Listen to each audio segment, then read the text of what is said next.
भारतीय जनता पक्षाचे आधारवड स्वर्गीय गोपीनाथ मुंडे यांची कन्या वातावरण बदल पर्यावरण मंत्री नामदार पंकजा मुंडे यांनी 20 जानेवारी 2025 रोजी श्री रेणुका मातेसह श्री दत्तप्रभूंचे दर्शन घेतले।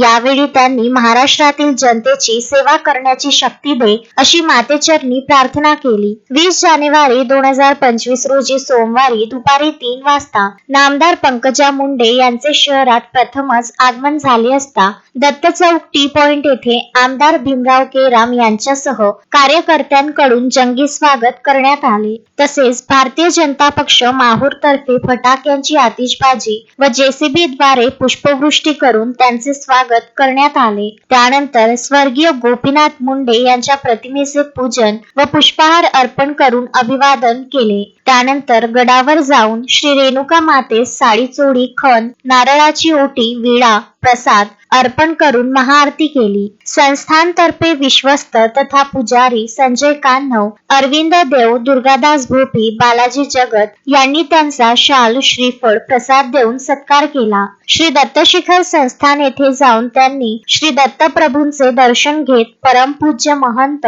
मधुसूदन भारती यांचा आशीर्वाद घेतला। यावेळी देवीदास राठोड तालुकाध्यक्ष श्रीकांत घोडेकर युवा मोर्चाचे तालुकाध्यक्ष विनायक मुसळे नगरसेवक गोपू महामुने प्रदेश कार्यकारिणी सदस्य अनिल वाघमारे किनवटचे संदीप केंद्रे महिला प्रदेश कार्यकारिणी सदस्या पद्मा गिर्रे राधा उपलेंचवार शहराध्यक्ष पुरुषोत्तम लांडगे शहराध्यक्षा स्वाती आडे निर्मला जोशी ज्येष्ठ कार्यकर्ते विजय आमले नंदकुमार जोशी नंदू कोलपवार अपिल बेलखोडे शेख बाबू शेख हैदर राजू दराडे सदबा मुंडे सय्यद रहमत अली रामेश्वर मुसळे निलेश तायडे संजय शेडमाके यांच्यासह भाजपा किनवट माहूर पक्षाचे पदाधिकारी कार्यकर्ते व समाज बांधव मोठ्या संख्येने उपस्थित होते। संजय घोगरे विदर्भ न्यूज माहूर।